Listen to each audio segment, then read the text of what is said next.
So, imagine a stockbroker living in New York, Okay. and they take a 2-week vacation down to Florida. They're just, sitting by the pool, and they take a single phone call from a client back home. Right. Happens all the time. Exactly. So they tap a button on their laptop to execute a trade. Yeah. And with that one button press, depending on this microscopic web of geographic definitions, they may have just committed a massive regulatory felony. Yeah, a literal felony. It's wild. It is. Because we usually assume the law is this clean engineered blueprint, right? Like a bridge is Yeah. either load bearing or it's not. Right. It's supposed to be binary. Exactly. Yeah. But the invisible tripwires of Wall Street are, well, they're fundamentally different. Yeah. They're buried, they're constantly shifting based on where you physically stand, and they are basically designed to trap anyone who doesn't know exactly what legal entity they belong to at any given second. Oh, for sure. It's a brutal landscape to navigate. Welcome to the deep dive, by the way. Today, our mission is to decode those exact tripwires for you. And we are really getting into the weeds today. We are. We're dissecting this highly effective, albeit incredibly dense, regulatory cheat sheet. It dictates exactly who has to register with the government to buy, sell, or advise on securities. Yeah, and the rules we are looking at today are the practical daily realities that dictate how trillions of dollars move. Trillions.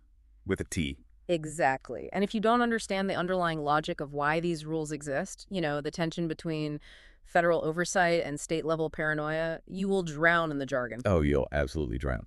So we are pulling our source material today from a pretty fascinating place. Yeah, it's not your typical textbook. No, not at all. It's a late-night, caffeine-fueled YouTube stream by an exam tutor known as the Series 7 Whisperer. A very fitting name, honestly. Right. He streams these free Q&A sessions on Tuesdays and Thursdays. He's just trying to help these desperate financial professionals pass their Series 63, 65, and 66 exams. Which are notoriously difficult exams. Oh, they're brutal. And watching him is a revelation because even as a leading expert, he humorously struggles to find his words sometimes. Yeah, he gets tangled up in these terms like encompassing and compensating and trepidation. Yeah, exactly. And if the person teaching the material is getting tongue-tied, it tells us that the system isn't just complex, it's practically hostile to human memory. It really is. It's almost designed to confuse you. Totally. But whether you are a professional frantically cramming for one of these exams right now, or just an insanely curious investor wanting to know how the machine operates when you hand over your retirement savings, we are going to build a decoder ring for this system. I love that, a decoder ring. But to build that, we have to start at the absolute bedrock. Okay, Leone. Before we memorize a single acronym or dollar amount, there is a fundamental legal divide in this universe. Right. In the eyes of the regulators, there are two entirely separate species operating in finance. You have firms and you have individuals. Firms and individuals. Exactly. They are regulated differently, they are tracked differently, and most importantly, they are punished differently. The cheat sheet refers to them as legal persons versus natural persons, right? Yes, that's the exact legal phrasing you'll see. Let's try to visualize the mechanics of this rather than just categorizing them. Let's look at the financial world like a massive, complex hospital system. Okay, I like this analogy. So, the firms, the broker-dealers, and the investment advisors are the actual hospital buildings. Right. The brick and mortar? Yeah. They hold the capital, they house the servers, they have the big brand name on the door. They are the legal persons. Mm-hmm. But a building cannot perform surgery. No, it cannot. It can't prescribe medication. Yeah. It simply provides the infrastructure and, assumes the ultimate liability. And that distinction is vital because a regulatory agency cannot put a building in handcuffs. Wait, they can't? I mean, they can seize its assets, sure, but they can't throw a corporate charter in jail. Right, that makes sense. Which brings us to the second species. The doctors, the nurses, the technicians walking the halls of that hospital. The humans. The humans. In the financial world, those are the agents and the investment advisor representatives. They are the flesh and blood human beings, the natural persons. Because a physical human being is the one who actually picks up the phone, Yeah. interprets the data, and, convinces a client to risk their life savings. Exactly. And because of that, the regulators apply completely different standards to them. How so? Well, think about the hospital again. The safety regulations for a physical hospital building involve fire codes, capital requirements, zoning laws. Right. But the regulations for the human doctor involve medical licenses, malpractice history, continuous education. Ah. If you try to apply a building code to a human doctor, the system breaks. Yeah, that would be absurd. Right. So in the context of our source material, if you try to apply a natural person's registration rule to a multi-billion-dollar firm, you fail the exam, and in the real world, you end up under federal investigation. Okay, wow. So let's focus entirely on the building level first, the firms. Let's do it. The cheat sheet introduces us to the first major player, which is the broker-dealer, or the BD. The BD, yes. And if we are trying to isolate exactly what a BD does, the source material gives us this golden defining keyword. That word is execute. Execute.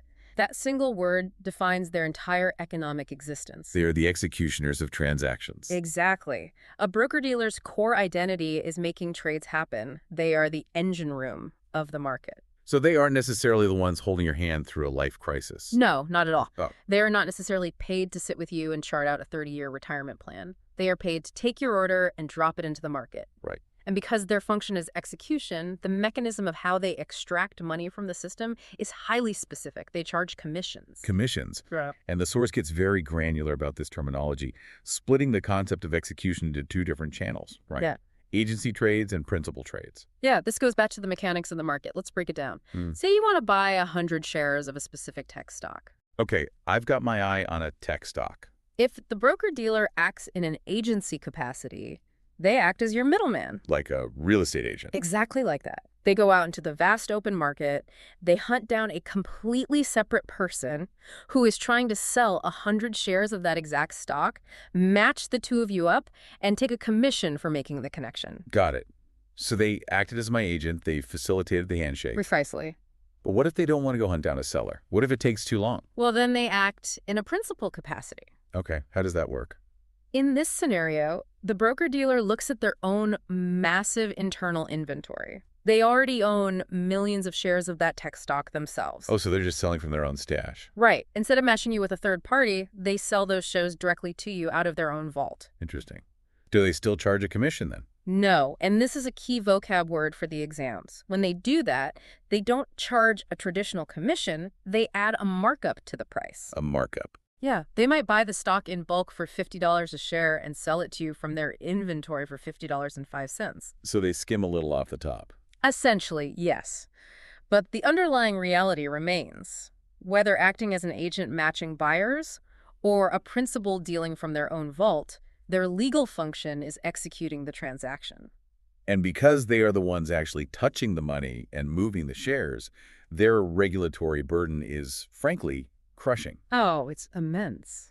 The source material outlines what I can only describe as an inescapable registration triangle for broker-dealers. It is explicitly described as kind of not negotiable. Not negotiable at all. It is the heaviest, most overlapping regulatory net in the entire financial framework. So who are they answering to?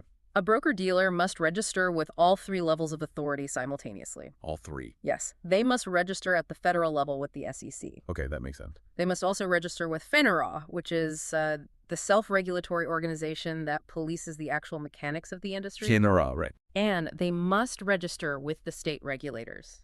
It is a mandatory trifecta. Wow. And the state level is where the source material gets intensely specific and, to be honest, a bit terrifying for anyone trying to run one of these businesses. The state level is where the traps are. Yeah.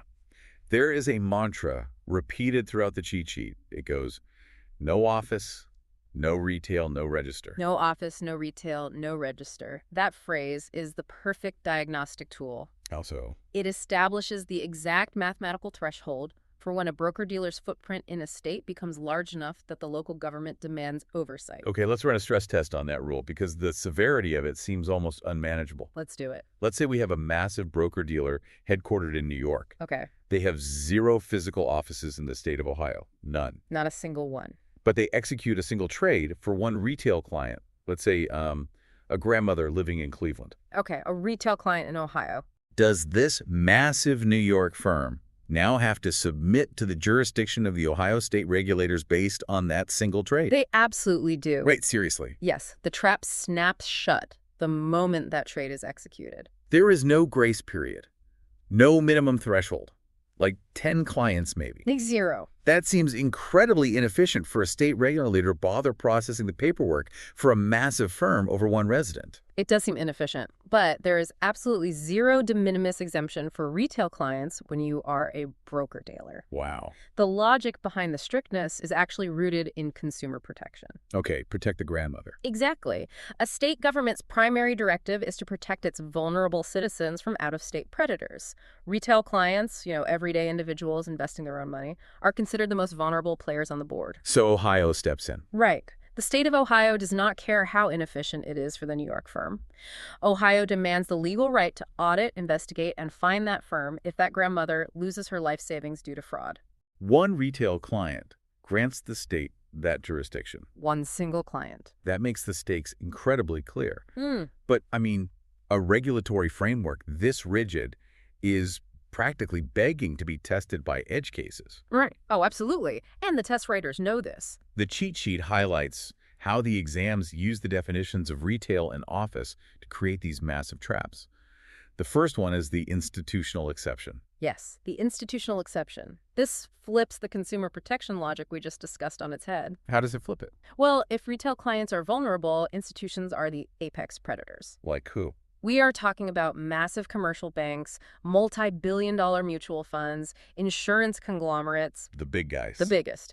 The regulators operate on the assumption that a billion-dollar hedge fund does not need the Ohio state government holding its hand during a transaction. They have their own armies of lawyers to protect them. Precisely. So if our New York broker-dealer has 0 physical offices in Ohio, but they execute 1,000 trades a day for an Ohio-based mutual fund? They still have to register. No, they do not have to register in Ohio. Wait, really? 1,000 trades a day and no registration? Because they are dealing exclusively with peers. The institution doesn't need Ohio's protection. But the source material drops a massive caveat here, doesn't it?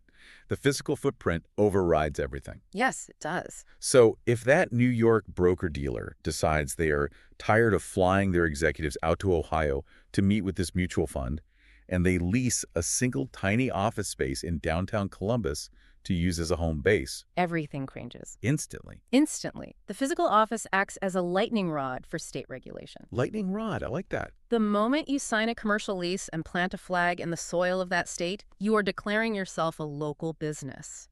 The state regains jurisdiction. Even if you have 0 retail clients. Even then, you could be dealing exclusively with the wealthiest institutional billionaires on earth out of that Columbus office. But because the office exists, the broker-dealer must register with the state of Ohio. So the physical presence negates the institutional exemption. And that is a brilliant mechanical rule to understand. Okay, the second trap the source details is intensely specific. It's the Canadian exemption. the Canadian exemption.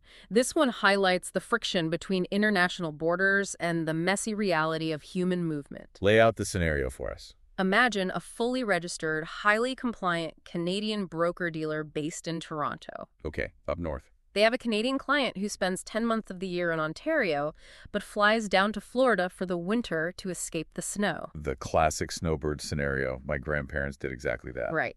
Now, the regulators recognize that forcing a Canadian firm to undergo the brutal, expensive process of registering with the state of Florida just to service a client who is sitting on a beach for 6 weeks is absurd. Yeah, that would freeze international commerce. Exactly. So the rule allows the Canadian broker-dealer to continue executing trades for that visiting client without touching the Florida registration system. Honestly, that feels surprisingly logical for a regulatory framework. It does, doesn't it? Which means the test writers are going to weaponize it. Oh, they turn it into a complete linguistic minefield. How so? The entire exemption rests on the definition of a temporary visit. The exam questions will subtly alter the timeline of the client. They won't say the client is visiting. They will say the client moved to Florida. Moved.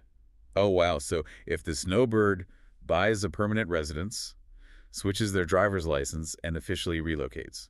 The Canadian firm suddenly has a problem. A massive A problem. massive problem. The temporary exemption dissolves.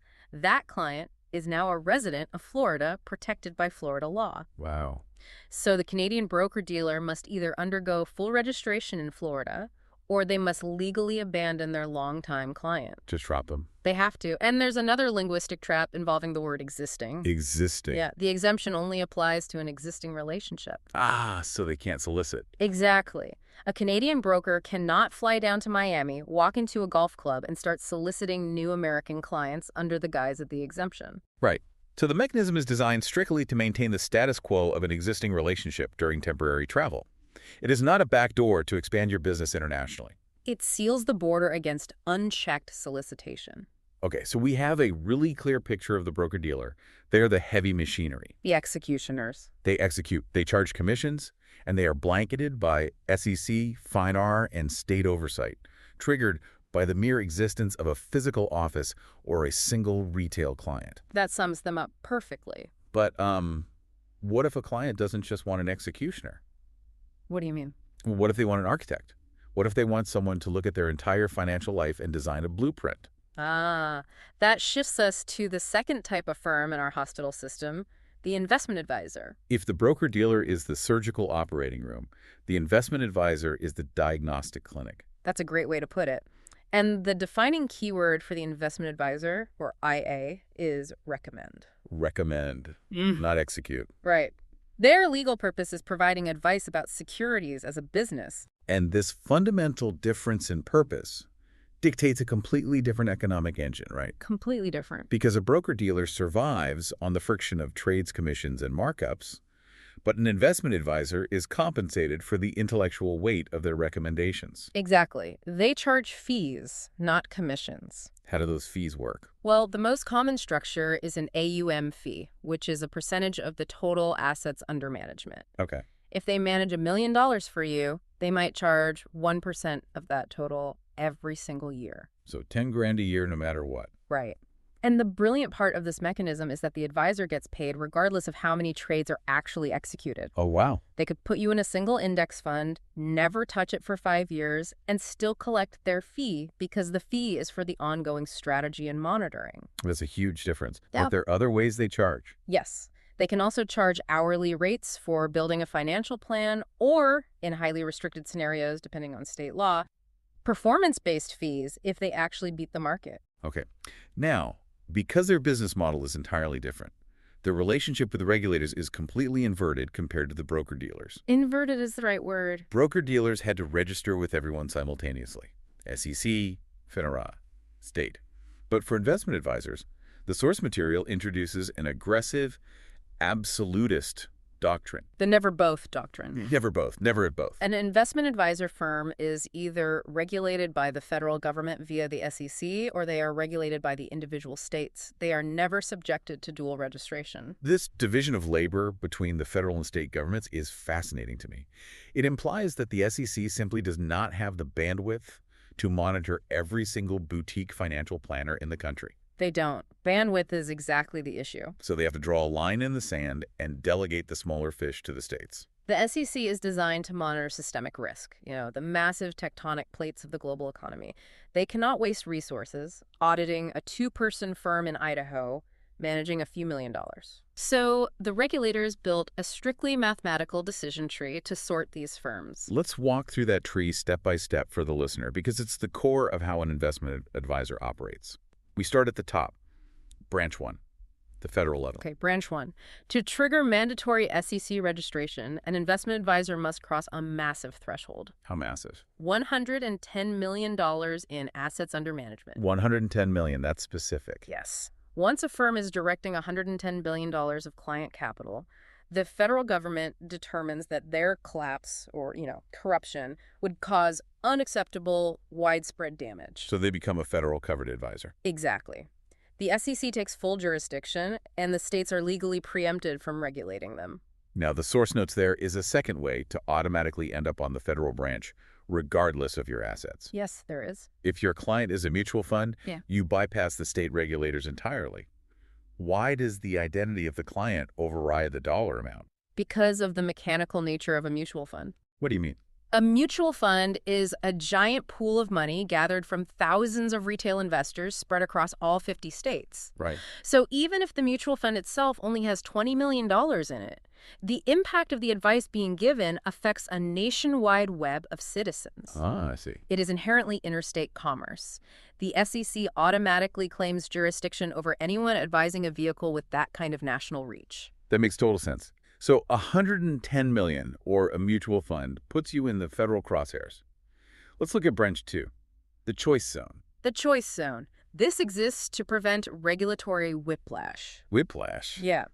If your firm has between 100 million and 110 million in assets under management, you are in a buffer area. You are allowed to choose your regulator. Oh, you literally get to pick. Yes, you can remain with the states or you can preemptively register with the SEC. The cheat sheet mentions another scenario where a firm gets to choose. If an involvement advisor is operating in 15 or more different states, they can opt into SEC registration even if they only manage, say, 20 million. Yeah, think about the nightmare of compliance in that scenario. Oh, managing 15 states. Exactly. If you have to answer to 15 different state regulators, you are filing 15 different sets of paperwork. Right. You're dealing with 15 different sets of local laws and potentially undergoing 15 different audits. That sounds horrible. It is. So the federal government offers a relief valve. They say if your footprint is that geographically fractured, we will let you register federally to unify your compliance under one roof. That's actually really merciful of them, which brings us to the bottom of the tree. Branch 3, state only. Right. If an investment advisor manages under 100 million and they don't advise a mutual fund and they aren't scattered across 15 states, they are the sole jurisdiction of the states where they operate. The SEC does not want to hear from them. The SEC doesn't even want to know they exist. So this structure seems clean on paper, but capital markets are chaotic. A firm's assets under management aren't static, right? Far from it. A firm could have 115 million in January, and then a brutal recession hits. The stock market tanks by 20%, and suddenly their assets shrink. It happens. How does the regulatory framework handle market volatility? Does a firm get instantly evicted from the SEC the moment their account drops to 109 million? Actually, no. The regulators engineered a shock absorber into the system for exactly this reason. A shock absorber. Yeah, and it plays out chronologically. Let's say our firm drops from 115 million down to 105 million. Okay, they lost 10 million. They fall below the mandatory threshold. However, they are still within the 100 million to 110 million choice zone. Oh, right. So they're perfectly safe staying in the SEC. Exactly. But let's push the market crash further. The panic continues. Their assets plummet to 95 million. They are now below the choice zone. Surprisingly, they're still safe. Wait, really? Yes, the regulatory trapdoor doesn't open yet. The absolute floor, the point of no return, is 90 million. 90 million. So there is a massive $20 million cushion between the 110 million requirement to get into the SEC and the 90 million floor to get kicked out. Yes. It is designed to prevent administrative chaos. I can imagine. If the threshold was exactly 100 million to get in and out, a firm hovering right at that line would be constantly filing and withdrawing registration paperwork every time the market had a bad week. That would be a massive headache. The 20 million buffer absorbs the normal volatility of the stock market. But if the firm does cross that floor, if their AUM drops to 89 million, what is the chronological sequence of events? They can't just magically become a state-level firm overnight. No, the unspooling process is complex. The firm must proactively file a document called Form ADVW. ADVW. What does the W stand for? The W stands for withdrawal. They are legally petitioning to withdraw their federal registration. Once that is processed, they must immediately transition down and register with every individual state where they have offices or clients. Wow. It is a grueling, expensive transition, which is why firms fight so hard to stay above that 90 million mark. I bet. Now, this division between federal and state power creates a really fascinating friction point that I want to explore. Let's hear it. Let's look at a massive $500 billion federal covered advisor based in New York. Okay, a behemoth. They answer exclusively to the SEC. Yeah. Texas state regulators have absolutely no authority over their investment strategies or their capital requirements. Not at all. But what happens if this New York behemoth decides to sign a lease and open a massive, gleaming physical office in downtown Dallas? Does the state of Texas just have to stare at this building and accept they have no power over it? Texas cannot regulate their core business, but Texas will absolutely not be ignored. I didn't think so. And more importantly, Texas will not be denied this revenue. Because of the never both doctrine, Texas cannot force the firm to register as a state advisor. Right. Instead, the framework utilizes a mechanism called notice filing. Notice filing. How does that operate practically? What is the firm actually doing? The federal advisor is essentially knocking on the door of the Texas state regulator and saying, We recognize we are operating in your sovereign territory. We are submitting copies of all the paperwork we already filed with the SEC so you know exactly who we are. And we promise to behave. Well, more importantly.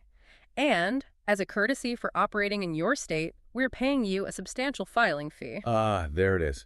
It's a bureaucratic toll booth. Yeah. The state doesn't get to drive the car, but they get to charge for the use of the road. Exactly. But understanding what triggers this toll booth is crucial for the exams.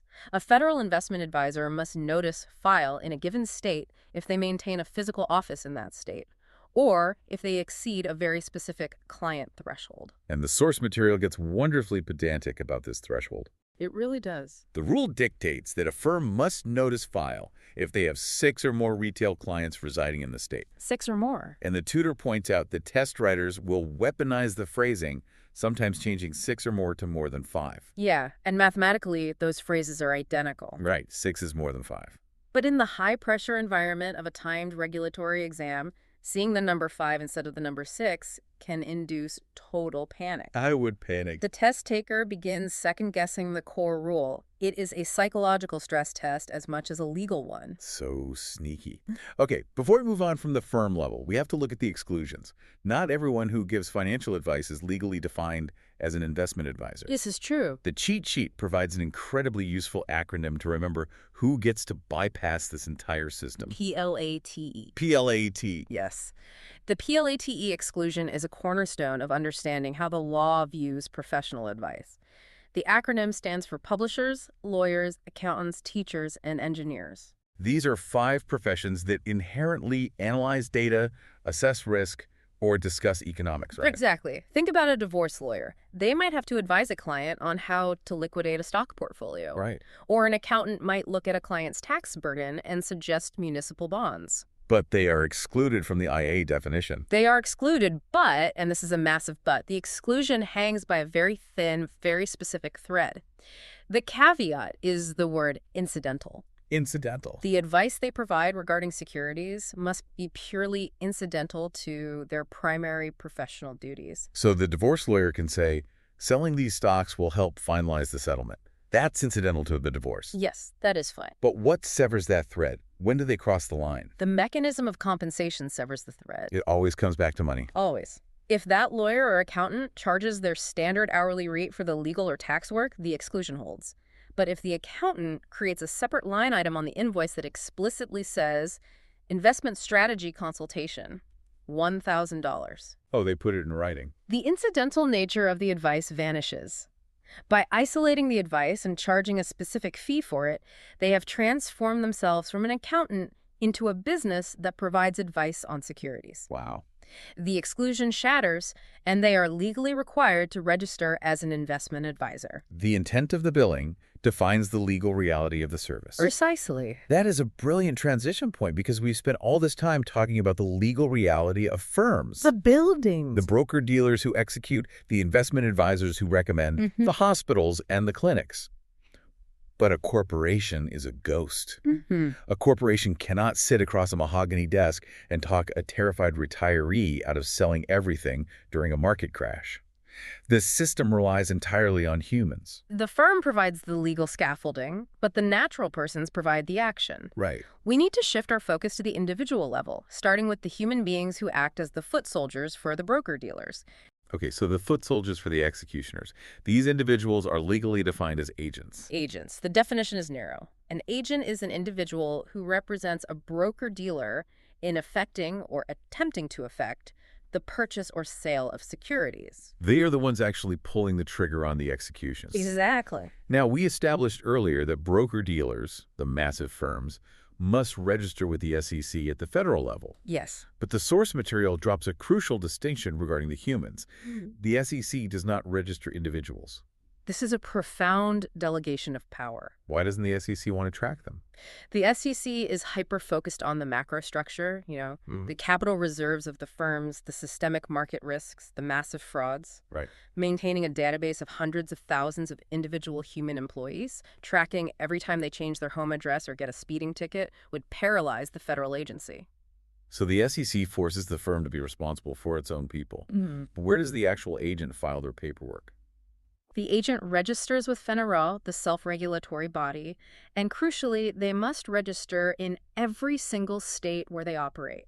And the trigger for an agent to register in a state mirrors the strictness of the firm level, doesn't it? Yes, it is just as strict. So if the agent has a physical office in a state, or if they are servicing even one single retail client in that state, the agent must personally hold an active registration there. Yes. If I sit in my office in Chicago and call a client in Arizona to pitch a stock, my Arizona agent registration better be active before they pick up the phone. Exactly. The human is tethered to the geographic location of the client just as tightly as the firm is. But humans are chaotic. They travel, they relocate, they flee terrible winters. Yeah. How does this strict geographic tether handle the messy reality of human movement? It gets complicated. Let's build a chronological map based on the cheat sheet's rules. Let's hear the scenario. I am an agent registered in New York. My client lives in New York. We are fully compliant. Okay, clean. My client decides to fly to Florida for a 2-week vacation. Right, the snowbird again. While sitting by the pool, they call me and demand I execute a massive trade. Am I legally allowed to take that order? Or do I have to hang up and frantically apply for a Florida registration? You are protected by the vacation rule. Oh, thank goodness. The regulators understand that temporarily crossing a state line for leisure or a short business trip does not change the client's core residency. Right, they're just visiting. The regulatory framework is not designed to punish interstate travel. You can execute the trade while they are sitting by the pool in Florida utilizing your New York registration. Okay, so that's the scenario from our introduction. It's safe because it's temporary. Exact. But let's escalate the timeline. I knew you would. The client loves Florida. They decide they are never going back to New York. They buy a house, they change their voter registration, they officially become a resident of Florida. What happens to me? Their agent. The moment they establish permanent residency, a countdown clock begins. A countdown. Yes. You don't have to be registered in Florida the precise second they sign their new mortgage, but you do have a strict chronological window to fix the compliance gap. How long do I have? The agent has exactly 60 days to register in the new state. So I have a 2-month grace period to get my fingerprints taken, pay the fees, and get approved by Florida. Correct. But it is a hard deadline. What happens on day 61? If day 61 arrives and your Florida registration is not active, you must sever the business relationship. Wow. Just cut them off. Yes. If you execute a trade for them on day 62, you are operating as an unregistered agent, which carries massive civil and potential criminal liabilities. The 60-day rule is a perfect example of how the test writers demand you understand timelines. But the source material reveals an even more insidious trap regarding agents. Oh, this one is brutal. It involves the concept of exempt securities. Right. Let's call it the brother versus cousin scenario. This scenario is a masterpiece of misdirection. It really is. It tests whether the candidate understands the hierarchy of the rules over the nature of the product. Here's how the trap is laid out. We have a financial product that is universally recognized as an exempt security. Okay. Let's say it's a municipal bond issued by a city government. Because it is issued by a government entity, it does not have to go through the grueling SEC registration process that a corporate stock does. Right. The product itself is legally exempt from the normal rules. The asset is inherently safe in the eyes of the regulator. Right. Now, you are an agent working for a massive traditional broker-dealer. Okay. Your brother does not work for a broker-dealer.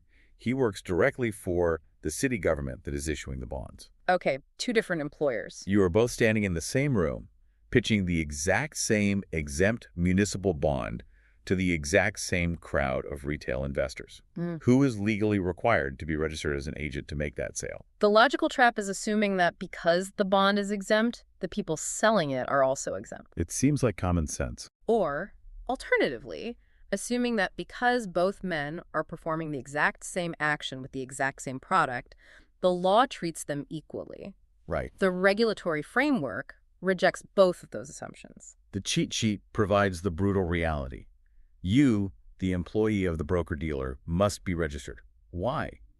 Why does the exempt nature of the bond not protect you? Because the regulatory framework is obsessed with the channel through which the product is sold, not just the product itself. The channel. Yes. You are an employee of a registered broker-dealer.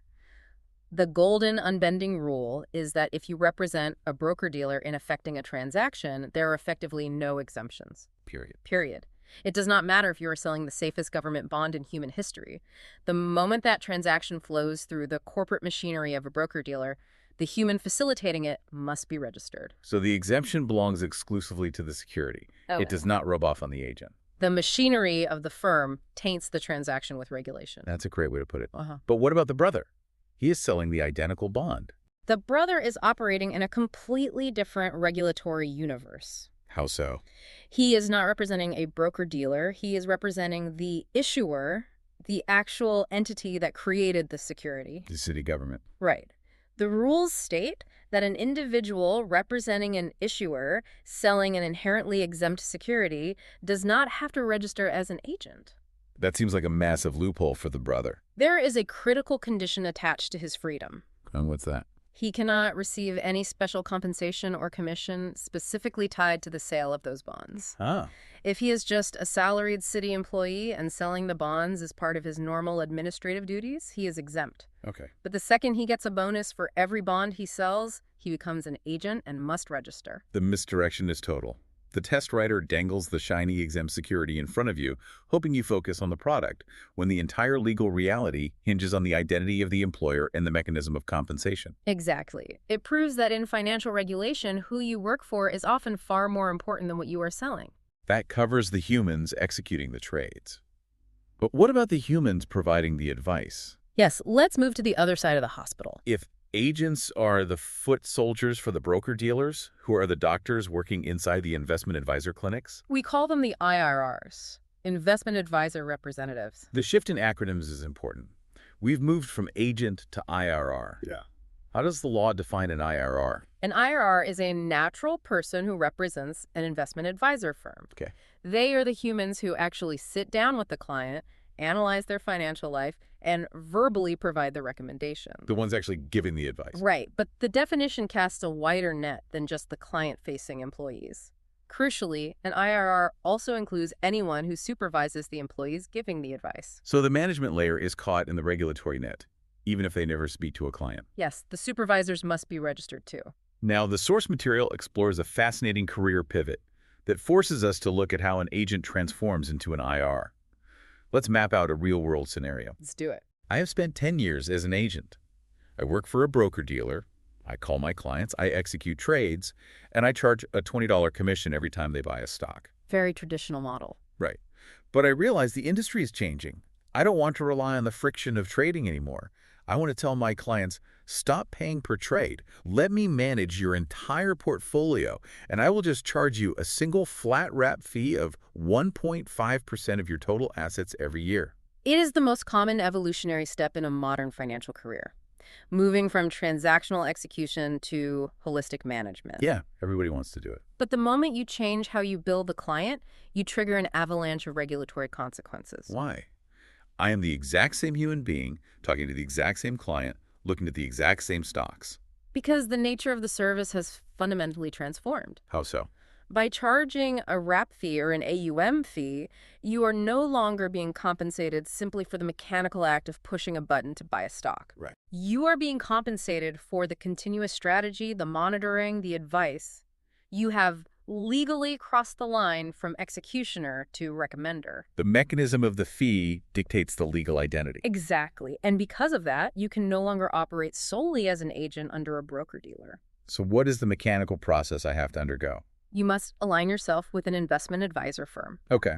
Often, massive financial institutions have both a broker-dealer wing and an investment advisor wing precisely for this reason. Oh, that's convenient. It is. So, you must officially file paperwork to register your new identity as an investment advisor representative. You are effectively putting on a different regulatory hat because you are providing a different economic service. This shift in identity brings us to the most complex geographic rules in the entire cheat sheet. We have to look at where these IRRs actually register. Geography again? Yeah, and the rules fracture completely depending on the size of the firm the IR works for. Let's build a comparison. Okay, we have to evaluate two different humans. Human A is an IIR working for a state-registered investment advisor. Human B is an IRR working for a massive federal SEC-registered investment advisor. Let's start with Human A, the state IRR. I work for a local firm in Colorado managing $40 million. What triggers my personal registration with the state of Colorado? The rules for a state IRR closely mirror what we've seen before. You must personally register in a state if you maintain a physical office in that state, or if you have more than a certain number of retail clients. And what's that number? Specifically, 6 or more retail clients. Okay, the logic holds. If I have an office, I register. If I work out of my basement, but I have a dozen clients scattered across Colorado, the client count triggers the registration. Correct. It is highly restrictive. But what about human B? What if I work for a $500 billion federal IA based in New York? This is where the federal supremacy fundamentally alters the landscape. Yeah. If you are an IRR working for a federal covered advisor, the state's power to regulate you is severely restricted. You only register in a given state if you maintain a physical designated place of business and office in that state. Wait, I want to make sure I'm hearing this correctly. The client count is irrelevant. Entirely irrelevant. Right? Yes. You could be a federal IRR living in Texas, managing the wealth of 30,000 retail clients who all live in Texas. 30,000. But if you do not have a physical office space in Texas, if you genuinely operate without a designated place of business, the state of Texas cannot force you to register as an IRR. That feels like a catastrophic loophole for the state regulators. Yeah. A human being could be managing billions of dollars of local wealth entirely off the state's radar. It is a massive concession to federal power. I guess so. The underlying logic is that the firm itself is already enduring the brutal scrutiny of the SEC. The state regulators are legally barred from harassing the federal firm's employees unless that employee plants a physical brick-and-mortar flag in the state's soil. So the office is the only jurisdictional hook the state has. Exactly. The source material provides a gripping, real-world anecdote that perfectly illustrates the danger of this specific rule. The tutor recounts a story from his own career, which we can call the Chicago anecdote. Oh, this story. It is the perfect case study of how compliance actually works in the trenches. Walk us through it. The storyteller was working in the compliance department of a large federal investment advisor based in New York. Okay. They had an IRR who lived in Illinois, specifically operating in the Chicago area. And this employee in Chicago was managing the accounts of roughly 30 to 40 retail clients living in Illinois. Which, under the federal IRE rules we just discussed, should not trigger state registration, provided he had no office. Right. And the employee explicitly claimed to the compliance department, I do not have an office. I meet my clients at Starbucks. I work from my living room couch. I am a mobile advisor. Therefore, he was not registered with the state of Illinois. Right. If his claim was true, he was operating perfectly within the bounds of the federal exemption. But the storyteller admits that at the time, he didn't fully grasp the nuance of the no office exemption. He didn't know the rule. He just saw an employee with 40 local clients who wasn't registered with the local government, and his compliance instincts started screaming that something was wrong. He assumed the client count was the trigger, completely forgetting the federal shield. Yeah. So, acting on this incorrect assumption, he decides to play corporate detective. Yes. Before the chief compliance officer could review the file and explain the federal rule to him, he launches a rogue investigation into the Chicago employee's daily operations. A rogue investigation. And what does he discover? He discovers that the employee was lying. Lying. The guy didn't just work from coffee shops. He actually maintained a physical, dedicated office space in Chicago that he was using to conduct his business. Oh, no. And that single physical discovery caused the entire federal shield to instantly vaporize. The moment that desk and that door existed, the exemption was gone. The firm was suddenly employing an unregistered IRR, operating an illegal branch office in the state of Illinois. Which is a massive violation. The compliance team had to scramble, force the employee to shut down the space, and immediately push through his state registration paperwork. The storyteller describes it as a happy mistake. A happy mistake. Yeah, he launched an investigation based on a misunderstanding of the rules, but accidentally uncovered a massive violation that saved his firm from disaster. If the Illinois state regulators had discovered that hidden office before the firm's internal compliance did, the fines levied against the massive New York firm would have been astronomical. Oh, absolutely. It perfectly highlights why the definition of a place of business is the ultimate tripwire. You can hide 30,000 clients behind the SEC's jurisdiction, but you cannot hide the lease agreement for a physical desk. Incredible. Okay, we have spent a massive amount of time mapping out the existential rules. Yes, we have. We know the difference between the firms and the individuals. We know the broker-dealers execute and the investment advisors recommend. We know how the agents and the IRRs are tethered to the states. The foundation is set. But the regulatory machine does not run on philosophy. It runs on paperwork. If a form is not filed, the legal entity does not exist. True. We need to construct a comparative table of the exact forms required to breathe life into these entities. Let's run down the list, starting with the heavy machinery. Yeah. The firms. What form gives birth to a broker-dealer? The forms for the firms are highly intuitive. The broker-dealer files Form BD. Form BD. Okay, Yeah. easy enough. BD for broker-dealer. What about the diagnostic clinics?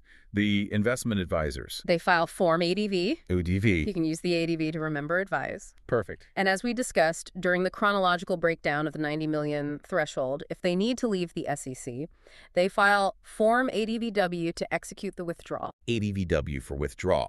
So the firms get these specialized, intuitive acronyms that reflect their corporate function. But what happens when we shift to the human beings, the natural persons, the agents, and the IIRs? This is where the paperwork unifies completely. Your advice. The regulators don't care if you are an agent executing a stock trade or an IIR building a 30-year trust fund strategy. Every single human being operating in this space uses the exact same form. Form U4. Form U4. Why does the system force the executioners and the recommenders onto the identical piece of paperwork? Because the forms serve fundamentally different purposes. Explain. Form BD and Form ADV are architectural blueprints. Right. They detail a corporation's capital reserves, its custody of client funds, its fee structures. Right. A human being doesn't have a fee structure. A human being has a past. A past. Form U4 is essentially a perpetual, highly invasive background check. Invasive how? It tracks your 10-year employment history, your 5-year residential history, every criminal charge you've ever faced, and every customer complaint ever filed against you. Wow. It is the permanent record for the natural person. Exactly.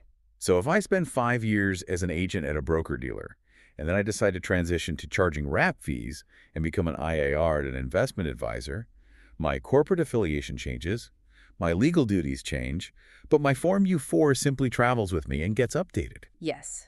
The SEC and the states can track your entire operational life through that single document. It ensures that a bad actor cannot simply change their job title from agent to IIR to escape a history of fraud. Precisely. The U4 exposes the human beneath the corporate title. Wow. Okay, we have covered the theory, the mechanics, and the paperwork.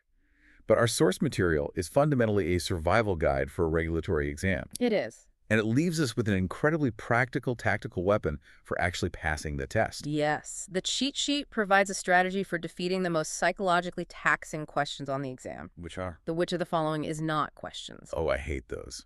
These questions are brutal because they force the brain to work in reverse. You are staring at a question like, which of the following is not legally defined as a broker-dealer? And you have to evaluate 4 massive paragraphs of legal jargon to find the one that proves a negative. It drains your mental stamina. It absolutely drains you. So the tutor on the YouTube stream offers a physical intervention to bypass the cognitive load. It is called the cover-up strategy. The cover-up strategy, how does it work? It requires you to act the moment you sit down at the computer in the testing center. Before the clock even starts, you take your scratch paper and write down a master list of the 6 core entities we have discussed. Let's list them out. What are the 6? You write down bank, issuer, broker-dealer, investment advisor, agent, IAR. Bank, issuer, broker-dealer, investment advisor, agent, IAR. Write those 6 words in a vertical column. Okay, got it. Now, you are an hour into the exam, you are exhausted, and you get hit with a convoluted question asking which of the following is not a broker-dealer. How do you execute the strategy? Instead of trying to parse the microscopic details of the 4 answer choices, you look at your scratch paper. You physically take your finger and cover up the word broker-dealer on your master list. Okay, my finger is covering broker-dealer. What am I looking at? You are looking at the words bank, issuer, investment advisor, agent, and IRR. Right.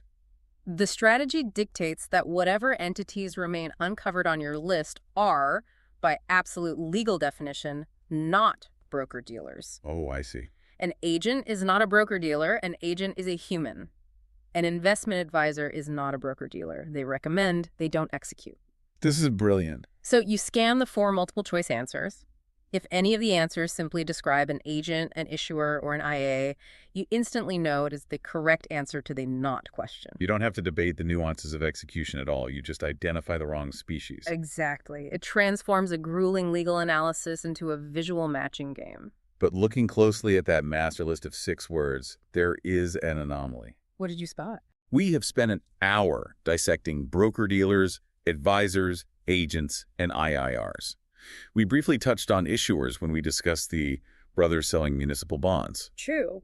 But the first word on that list is bank.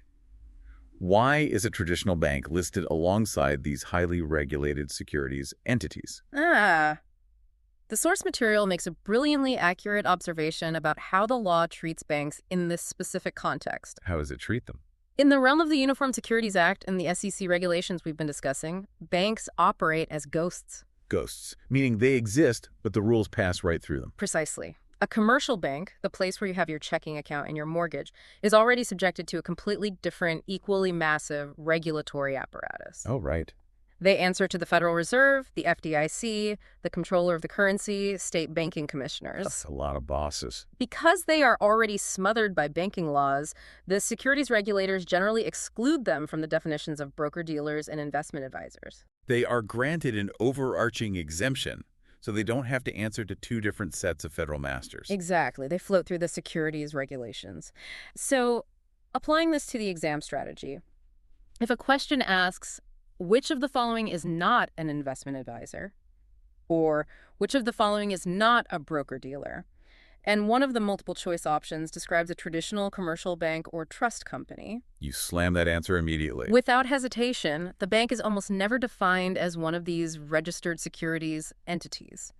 Recognizing that broad, ghost-like exclusion saves you from having to evaluate the other 3 complex answers. It is the ultimate hack for the exam, but it also reveals a profound truth about the real world for the average investor listening to this. It really does. If you walk into a commercial bank and they offer you investment advice, the regulatory safety net protecting you is fundamentally different than if you walk across the street to a standalone investment advisor. Yeah. The rules governing the advice, the required disclosures, the regulatory oversight, it all shifts because the bank is a ghost in the eyes of the SEC, answering to a completely different master. It proves that the logo on the door dictates the legal reality of the advice you receive. We have mapped an incredible labyrinth today. We started by splitting the financial universe in half, separating the firm, the hospital building, from the individual, the doctor. A crucial divide. We examined how broker-dealers are chained to the inescapable SEC, FINNR, state registration triangle, because they control the execution of trades. And we explored how investment advisors use the AUM fee model to provide advice, forcing them into the strict never-both dichotomy between federal and state oversight. We tracked the human element. We saw how agents are tethered to the machinery of their broker-dealer employers, incapable of utilizing the exemptions of the products they sell. Right, the cousin versus brother scenario. We explored the career pivot of the IAR and how the simple act of charging a wrap fee forces a human to completely change their regulatory identity. And we saw how the physical reality of a single desk in Chicago can destroy a federal exemption. We unified the humans under the permanent record of Form U4, and we learned how to use the ghost-like nature of banks to survive the exam. It is a dense, unforgiving framework, but hopefully you now have the decoder ring to understand the invisible tripwires of Wall Street. You know, before we close out, there's a fundamental paradox hidden within all these rules that I think we need to examine. A paradox? What is the paradox? Look at the exact triggers we have spent the last hour discussing. A massive broker-dealer is forced to register in a state because of a single retail client living within those borders. Right. A Canadian firm loses its exemption the moment a visiting client officially moves and changes their geographic residency. Yep. A federal IRR is shielded from state law until they sign a lease for a physical brick-and-mortar office in Chicago. Almost every single regulatory tripwire is anchored to physical geography. It all depends on where your feet are planted or where the foundation of the building is poured. Exactly. These laws were written in an era where finance was tangible. But we live in a reality of cloud computing, decentralized ledgers, remote work, and instant global transactions executed on supercomputers. That's so true. A firm can operate across 50 states without ever leasing a single physical office or meeting a client face-to-face. Yet, the regulatory leviathan is still violently, fiercely bound to zip codes and state lines. The technology has transcended geography, but the law is still drawing lines in the dirt. It forces us to ask a critical question about the future. As capital and advice become completely untethered from physical location, how long can this state-by-state patchwork of who is standing where realistically function? That's a great question. At what point does the entire concept of a state regulator for a digital transaction break down so completely that the federal government has to step in and rewrite the entire framework from scratch? It feels like the system is stretched to its absolute breaking point. And until the day it snaps and gets rewritten, financial professionals will have to keep memorizing these geographic tripwires. Thank you so much for joining us on this incredibly deep exploration and for letting us help you map the labyrinth. We will see you on the next deep dive.